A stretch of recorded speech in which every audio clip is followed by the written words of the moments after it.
Hello, everyone, and welcome to the Tom Baker Show. I am Tom Baker. It is great to have you with us once again, and wherever you're tuning us in from, we are just happy to have you as part of the show, and we've got a busy show, lots to talk about here. Jacob Seelman, the editor of Steering Wheel Nation, is with us as always, and we are going to start off the starting line with some conversation about history. History was made in NASCAR in the Cup Series after COTA, when for the first time ever a Cup Series driver won the first three races of the year. Jacob?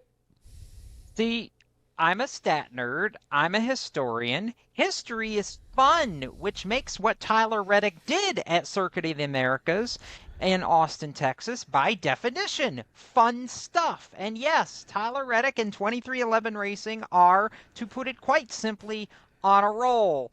Okay, winning two drafting track races at Daytona and then at Atlanta or Echo Park Speedway, for what the fancy people want to call it these days, is one thing, but to go to a road course where driver skill is paramount and necessary, and not only to win on a road course, but to beat the current Cup Series road course king in Shane Van Gisbergen heads up. And I don't just mean by moving him out of the way. I mean Tyler Reddick drove away from Shane Van Gisbergen down the stretch of this race. And to me, that made this moment, not that winning two in a row on a drafting track wasn't impressive, because it was. It takes a little bit of luck and a little bit of skill.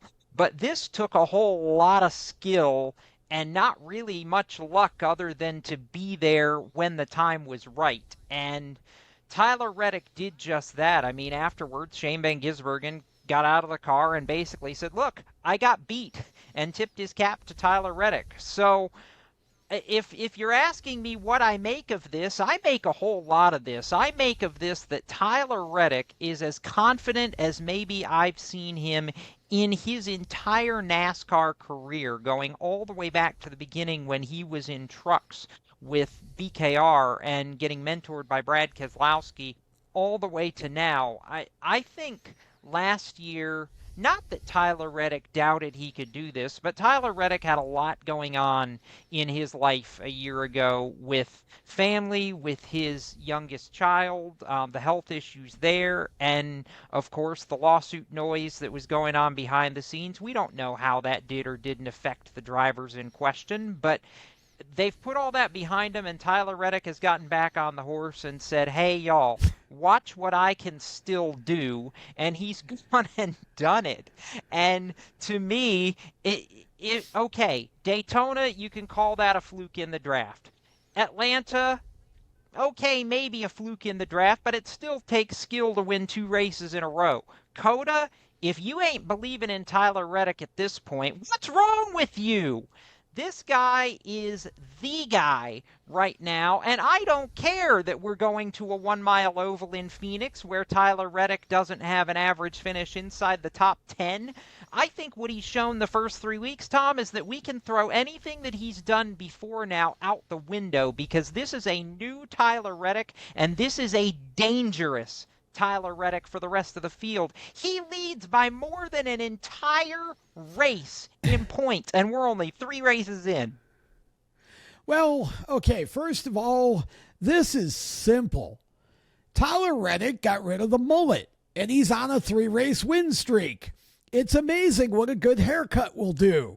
I highly recommend it for the rest of the drivers. In fact, I firmly believe the guy who has no hair to cut. Correct.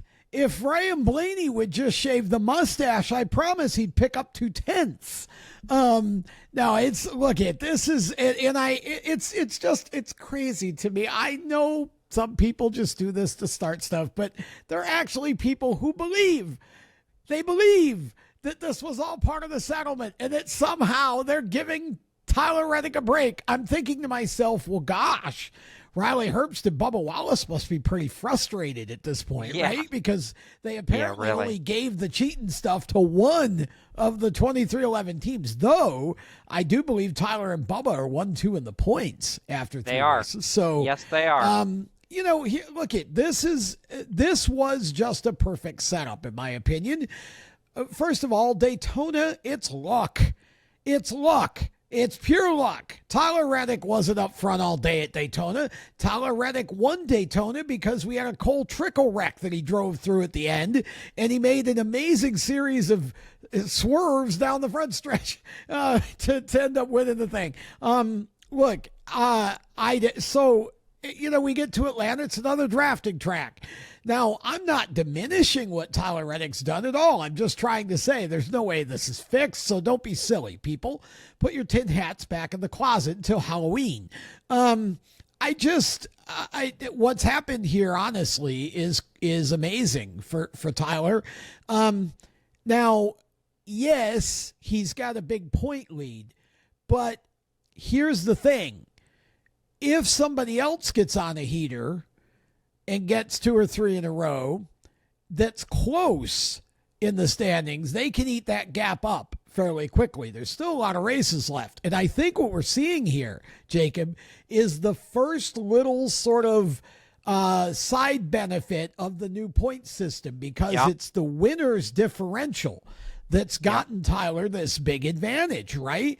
And so I don't think that you could have ever forecasted that somebody would win the first 3 out of the box.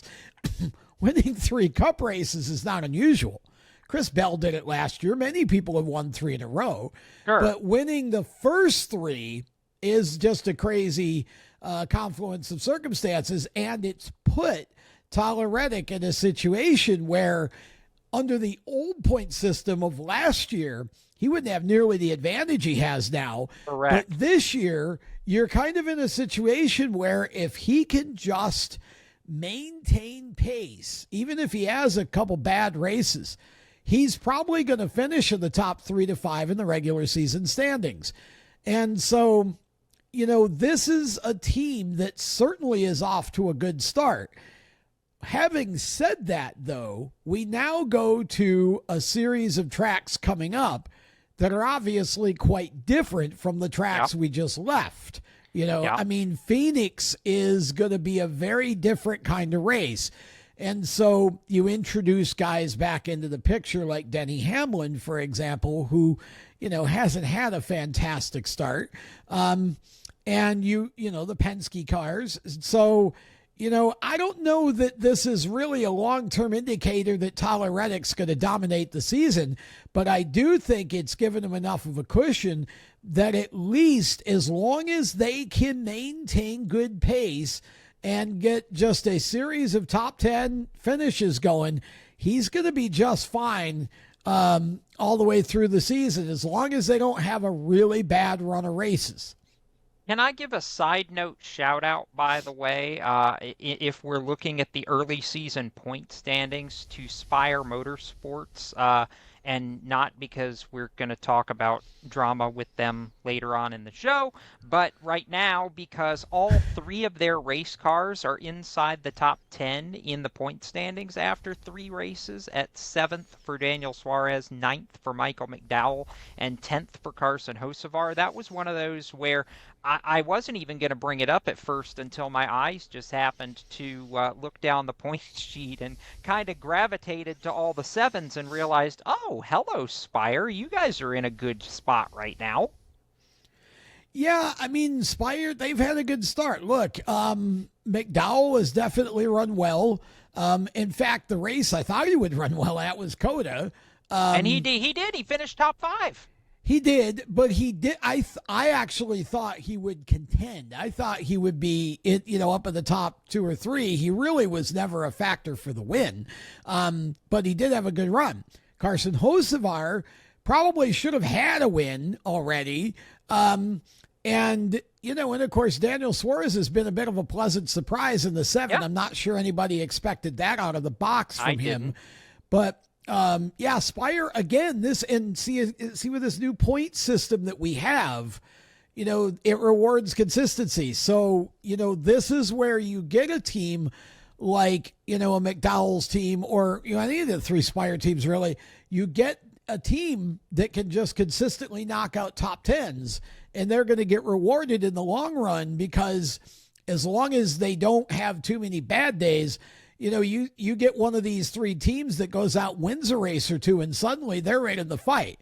And Sure. and I think that's what makes this special. But no, I wholeheartedly agree with you. I think that the Spire cars have been a pleasant surprise so far, and I definitely did not expect Daniel Suarez to come out of the box like this. No, and stage points mattering too, because yes, Sure. Shane Van Gisbergen finished second to Tyler Reddick, but in addition to that, got a pretty good bucket of stage points Yeah, at he Circuit did. of the Americas and popped himself up from the chase bubble all the way to fifth in the championship going to Phoenix. So this is going to be interesting because I think you could see somebody play the stage point game a decent chunk of the season. And with the way this chase system works out, potentially be okay, at least to make it into the chase. I don't know that you can win a championship playing the stage point game, but I think you can get yourself into the chase doing it as long as you do it strategically. Well, but you still have to have the results to do it. And, I think that somebody like Shane, who's getting better. Now, again, we're going to go to some tracks that, aren't necessarily traditionally Shane's cup of tea here. So he's going to have to prove that he can finish competitively Yep. on, short and mid-range ovals in addition to just the road courses and drafting tracks.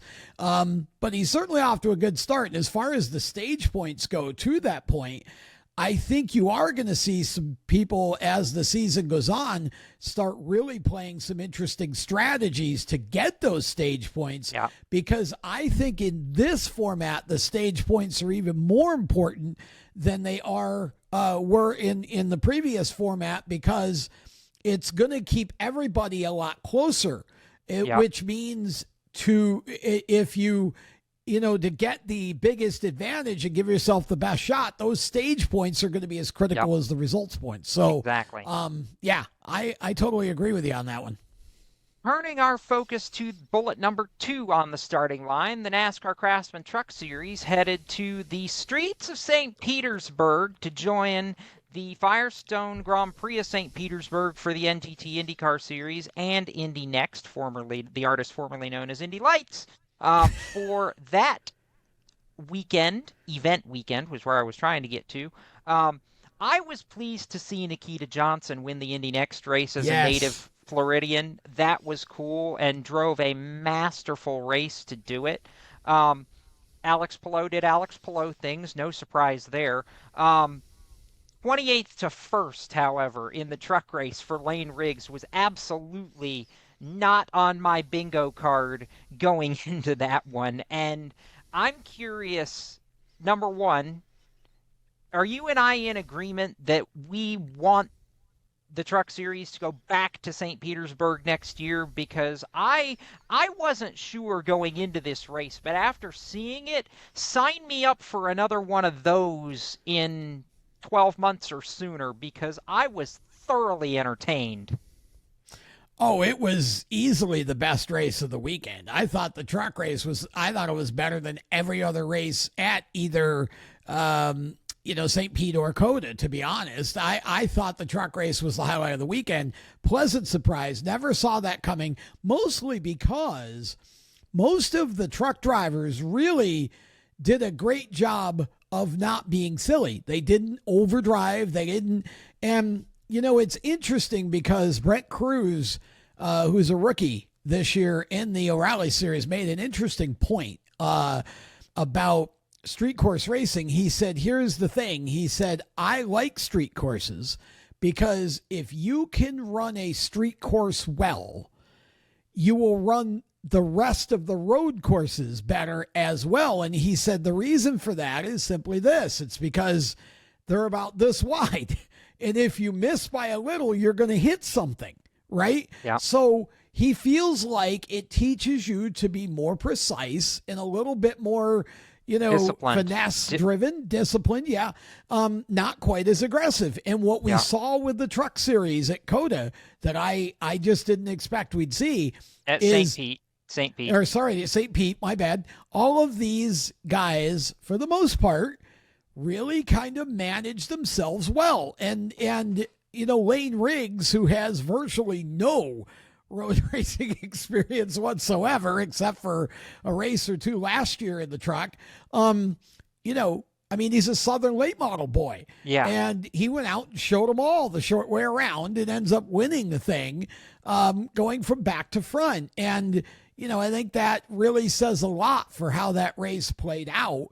And like I said, I think it was the best race of the weekend. I absolutely would like to see it come back next year. And Brent actually thought they ought to bring the other two series along with it, but Ooh. I don't think you'll see that. No, you won't, because IndyCar doesn't want to not be the main attraction. But we can dream, right? Well, not Alex Palou. Pato O'Ward made a statement about he's tired of IndyCar being second fiddle. Dear Pato, there's an easy fix for that. Go out and put on better shows. The IndyCar race stunk, I thought, at St. Pete. I thought it was actually the worst race of the weekend, and mostly because, again, those guys just don't pass. You've got to have a push to pass button. You got to have a couple different compounds of tires. Everybody talks about NASCAR having gimmicks. IndyCar needs those gimmicks, or these cars are not passing. And honestly, that race, once I'm trying to find a good nickname for a driver that I think is absolutely the driver of the modern era, right? Alex Palou. And I can't find a nickname that's strong enough. I want to call him King, but he's a little young for that crown yet. I said Maestro to somebody earlier today. Yeah, that's a good one. Maestro Palou. He just, and it's like, why is Shane Van Gisbergen, why are these drivers so good? Because they're as smooth as glass. Nothing they do is urgent. You rarely see them make a mistake. Alex Palou stays out of trouble and just make sure that he's in front when it counts. And once he gets the lead, he gone. I mean, it's just, you're not catching him. It's unbelievable to watch him drive. Well, so it was interesting because what actually worked out the best in the St. Pete IndyCar race was what they call the overcut, where you actually saw Palou stay out a couple laps longer and put in a couple quick laps on a lower fuel load to ultimately leapfrog Scotty McLaughlin in the order to take the lead. Actually, Palou was third at that point and ultimately leapfrogged his way to the lead by the end of that first pit cycle. And then, like you said, he just doesn't make mistakes. And even his competitors acknowledged that in their post-race press conferences. Christian Lundgaard, made it very clear. Look, you try to force him into a mistake, and he just doesn't mess up. He's that good. It's that hard to beat him right now. And I don't want to say yes or no whether it comes from some of the training that Palou had in the Formula ladder, trying to go the F1 route at first before he came to IndyCar. But it just seems like some of those guys that have come over from the European side just kind of get it. They see the race in a little bit different way than some of the drivers who were raised on this side of the pond were. And I don't know what to attribute that to, but it just seems like the last couple of years, particularly with Palou in IndyCar, it's been working out because he just has such vision for how the race is going to be at the end compared to where the race is when he starts. It's just unbelievable. And I think the fact, too, at the very end of that race, Tom, that was telling is he managed his tires so well that he was on the black primary tires, which are supposed to be the harder compound, the slower compound, so to speak, and yet he was pulling away a second a lap from these guys at the end of the race because they burned their tires up just trying to stay with him. I mean, when you win by 12 plus seconds in the biggest domination in the history of the St. Petersburg Grand Prix, I mean, that says a lot right there. And if that is a statement, I mean, we haven't been to Phoenix in a while. This is going to be kind of open season, I think, for IndyCar this weekend. But hey, Palou won on a short oval last year too. So there's really not much he can't do at this point. If he goes out and is this good at Phoenix, I really don't know what to tell the rest of the field because they're just going to have a tough time. Yeah, I mean, it's incredible to watch. Like I said, him and Shane just have a little bit of extra in the skill set department, and they just don't flinch. It's hard to get them to make a mistake, especially once they smell the barn or smell the win. Yep. You know, it was that the end of that race was just unbelievable last week to watch him just drive away and win by almost 13 seconds. It was crazy. So, yeah, certainly going to be, when they get to Phoenix, going to be interesting to see what happens. For sure it will be. And I will go ahead and say I am not going to pick Alex Palou to win that race. I'm going to tip my hand a little early here. I'm actually going to say that because he's been really good on the ovals the last couple of years and maybe is a little irritated that he didn't win, I'm going to go ahead and say Scott McLaughlin because Tim Cindric, who is now his strategist, by the way, in case anybody missed that memo, Tim Cindric has a lot of experience at Phoenix and kind of knows how to make a car go there. So.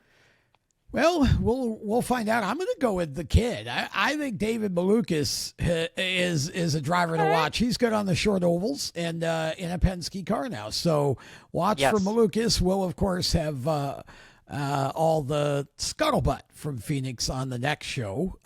What else we got in our starting line here? That's it for the starting line, but I want to throw in a bonus bullet here right before we go to break. Were you as impressed with Dennis Hauger and his debut at big time IndyCar racing as I was? I mean, he actually our SWN IndyCar writer Thomas Hughes said it perfectly, I think, in his 3 takeaways. Dennis Hauger looked like he belonged at that level.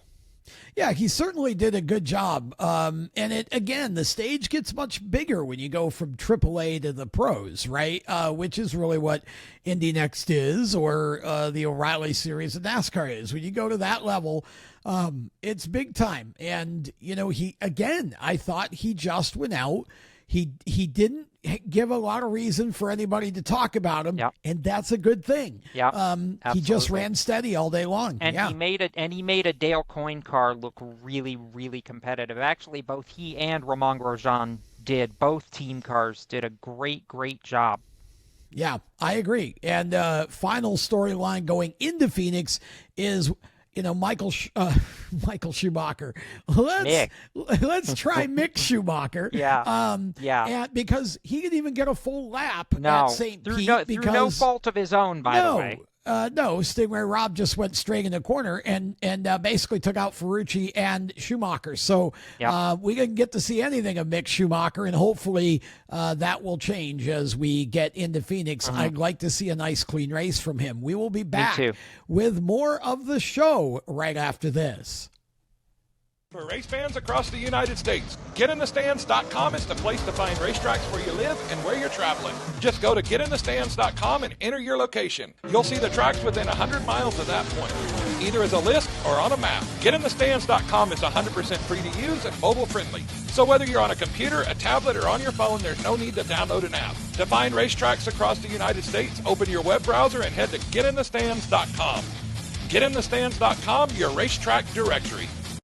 Attention track and series owners, elevate your fan experience with the TrackTune app. TrackTune works with your PA system. Fans and teams at the track can hear the announcers through their phones, ensuring everyone hears race calls, sponsor plugs, and more during race nights. It's simple to set up, affordable, and free for fans to download and enjoy. Visit tracktune.live for all the details and join tracks nationwide on the app today. Welcome back to the show, and we now turn our attention to the short tracks for a few minutes and sprint cars and Jacob Seelman's Stat of the Week. Indeed, it is time for another Seelman Stat of the Week, and it ties directly into the World of Outlaws NOS Energy Drink Sprint Car Series, going back to Volusia Speedway Park for the Bike Week Jamboree, held in conjunction with all the Bike Week festivities in the state of Florida. There was Supercross to be had at Daytona International Speedway. It all leads into the Daytona 200 for the flat track bikes. What used to what has gone under multiple different names and was most recently, I believe, known as Moto America. Regardless, I digress on that because we're talking about sprint cars as opposed to two wheels at the moment. Anthony Macri won the second night of the Bike Week Jamboree at Volusia Speedway Park, which, by the way, when you add that to his win in the finale of the Dirt Car Nationals from back in February, gets you to 2. Why is that important? Because he is now the 13th driver in the history of the World of Outlaws with multiple outlaw victories at Volusia Speedway Park. And oh, by the way, in case you can't do the math, I've done it for you. He had 0 wins prior to the beginning of February at Volusia. Now he has 2, Tom, and to me, that's one of those where, and Volusia is a track where you don't just snap your fingers and become good there unless you've got a really, really good team that knows what they're doing behind you, like what Anthony Macri has with crew chief Joe Mooney, who once upon a time worked with Brad Sweet to multiple championships. So we know that Joe knows what it takes to be successful at Volusia. What stood out to me, though, about all of this, Anthony said in his Victory Lane interview after that win, he is not, N-O-T not, switching to chase the World of Outlaws Championship. He's already got prior obligations back home in Pennsylvania that he's got to get to that prevent him from going to Talladega Short Track and Magnolia Motor Speedway. To which he said, I don't know if that's a disappointment for me or if that's good for the rest of these guys that they don't have to race against me all year. What do you think? Is this disappointing that we don't get to see Macri run against the Outlaws all year, or should the Outlaws be happy that they don't have to worry about Anthony running for a championship? Well, both, right? But I also think it's cool that he gets to go back and run with the PA posse now on a bit of a roll, right? Like, yep. He's been talked about. He's nationally, I mean, not that he wasn't before this, but he's nationally known now, and he's off a couple of big wins, and now he gets to go home and race against the locals, and, you know, he can sort of be the guy to beat back home, right? Yeah. And he's a driver that certainly, if he could, and if the situation were right, he could easily compete for a championship in the Outlaw Series, I feel.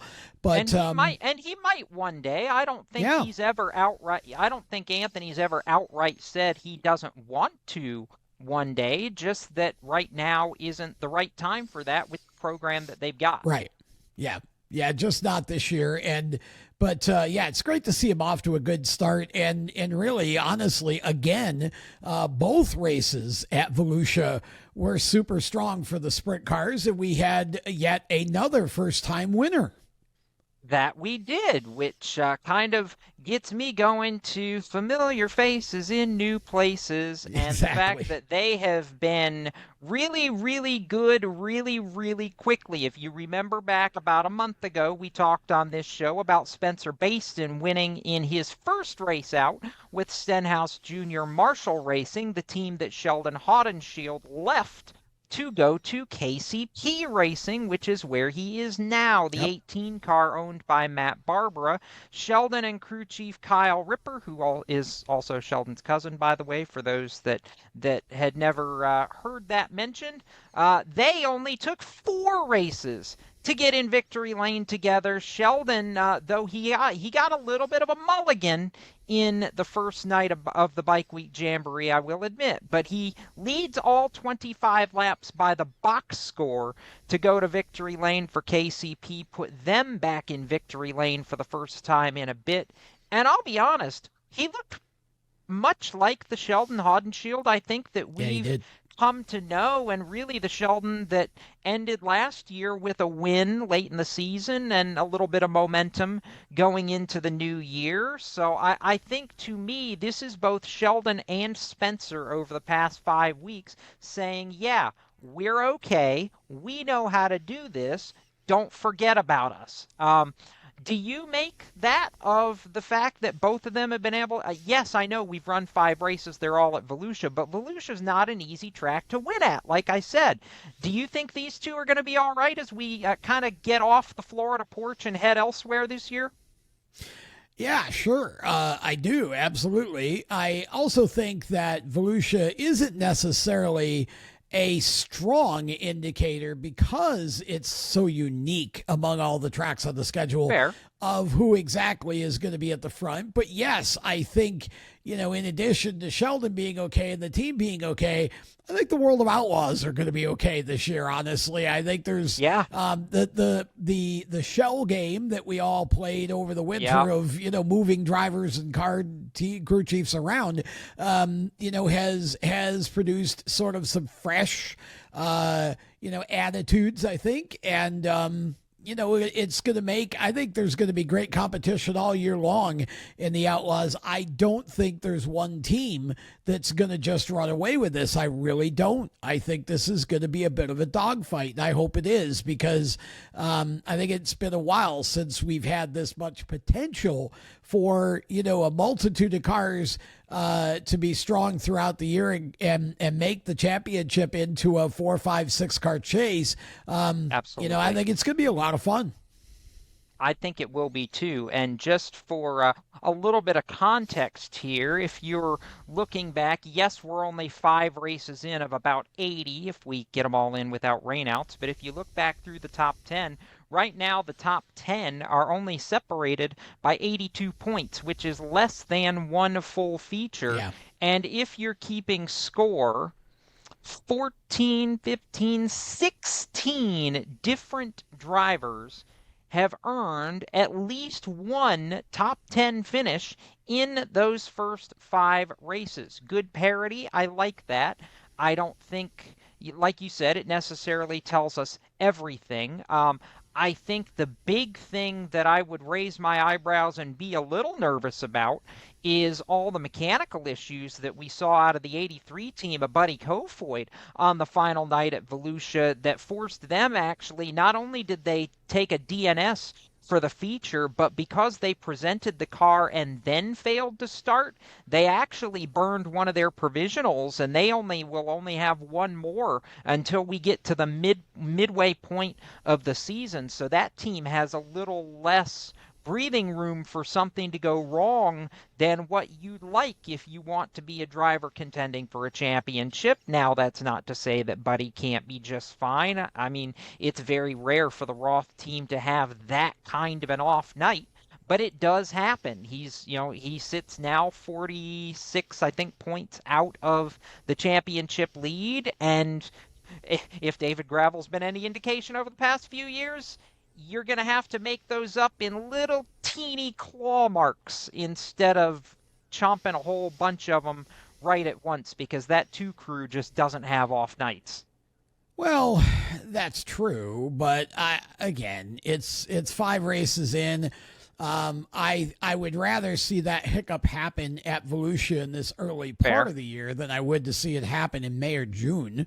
True. I feel like there's plenty of time for him to get back in it, and the car is certainly fast enough to get back in it and rip some wins. So, I think what we saw is just that a lot of the new faces and new places adapted pretty quickly. Yeah. And, the potential is there, like I said, for some real competition this year in the Outlaws, and I'm here for it. I'm excited.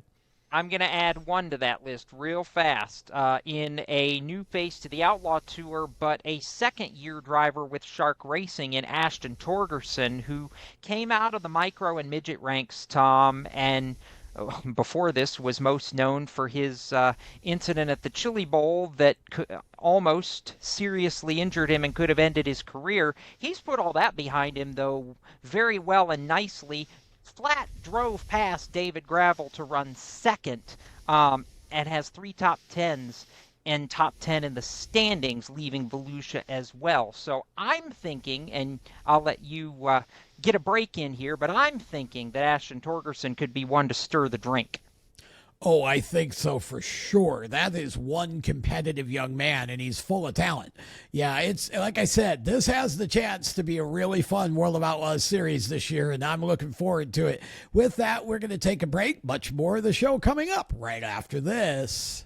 For race fans across the United States, GetInTheStands.com is the place to find racetracks where you live and where you're traveling. Just go to GetInTheStands.com and enter your location. You'll see the tracks within 100 miles of that point, either as a list or on a map. GetInTheStands.com is 100% free to use and mobile friendly. So whether you're on a computer, a tablet, or on your phone, there's no need to download an app. To find racetracks across the United States, open your web browser and head to GetInTheStands.com. GetInTheStands.com, your racetrack directory.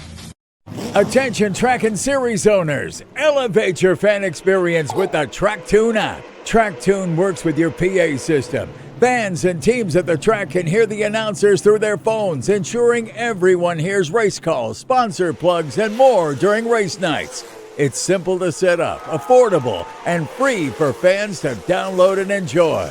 Visit tracktune.live for all the details and join tracks nationwide on the app today. Welcome back to the show as we head off into our last lap. Jacob, what's on deck?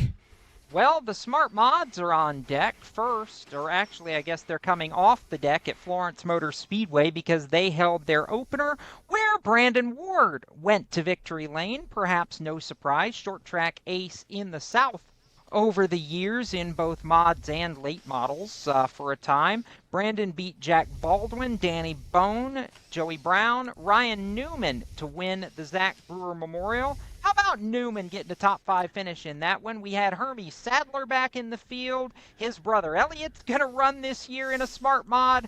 I love this tour right now, Tom, because it's just one of those where you never quite know what you're going to get from week to week, and that's fun. Well, it is fun, and here's a couple of nuggets for you. So, yes, we had Newman back, and with a top 5, we had Hermie Sadler in a modified. Luke Baldwin, unfortunately, blew a motor real early, was not a contender in that race, but, of course, older brother Jack had a nice second-place finish for his new sponsor.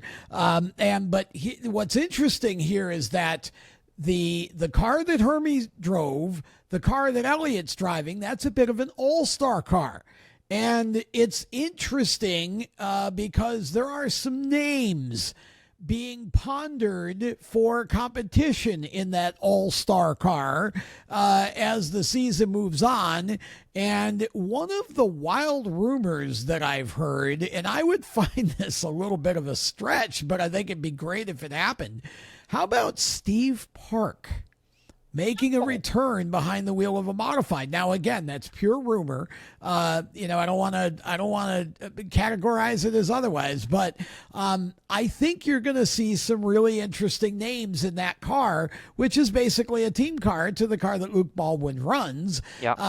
And I think it's cool to see the way that this tour has grown in the South, and modifieds are becoming the in thing here and really competing quite favorably with the late models as the darling class of the Southern short tracks now on pavement.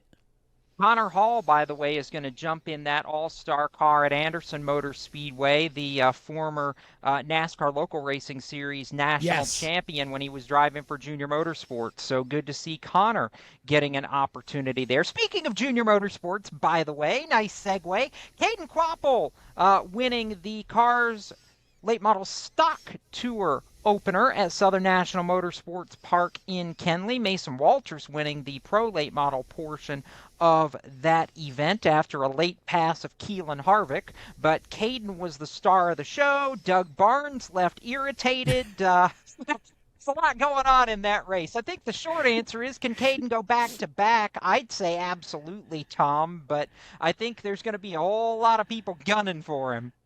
Yeah, Caden definitely can go back-to-back at Wake County, and yes, Doug Barnes was a little irritated. Caden, the two of them getting together, and Doug ended up just sort of bouncing off the fence there toward the end. I think it was a racing deal, personally, but Doug didn't and showed his displeasure in victory lane, after which Carson and Kennedy Elledge basically played the part of bouncers and removed him from victory lane. Yes, they did. If I ever open a bar here in North Carolina, I know who I'm hiring, because that was pretty good stuff there. But Caden definitely off to a good start. Great to see Mason Walters get the win too. That was a tough race. The pro race was, and London McKenzie in the Kyle Beatty racing car finished third in his first time ever in the Cars Tour in that machine, and was running third the late model stock for AK Performance when he had an issue that took him out of the event. So Lightning London McKenzie, a name to watch on the Cars Tour this year. Final bullet in the last lap lightning round. JGR versus Chris Gabehart, otherwise known as NASCORT 2.0, rolls on, and the judge in that case ruling that Gabehart can continue working for Spire Motorsports, but cannot do anything that would directly translate to what he did as competition director at JGR. So basically, it's a very limited TRO, or temporary restraining order. I'm not so sure this is anything, Tom. I guess we'll see. I'm a bit tired of talking about courtrooms and just want to get back to talking about race cars on racetracks, to be honest with you, but here we are. Yeah, I mean, I feel like we need Judge Mills Lane here. Let's get it out, get it decided. I think we just need to get this over with, this stuff, and let's get back to racing. This feels a little bit like a bit of a WWE grudge match that's playing out, on some cable channel somewhere. I don't know what all the facts are, but I agree with you. I'm kind of just tired of it being news. Like, let the two of them settle it in whatever way they got to settle it, and let's move on.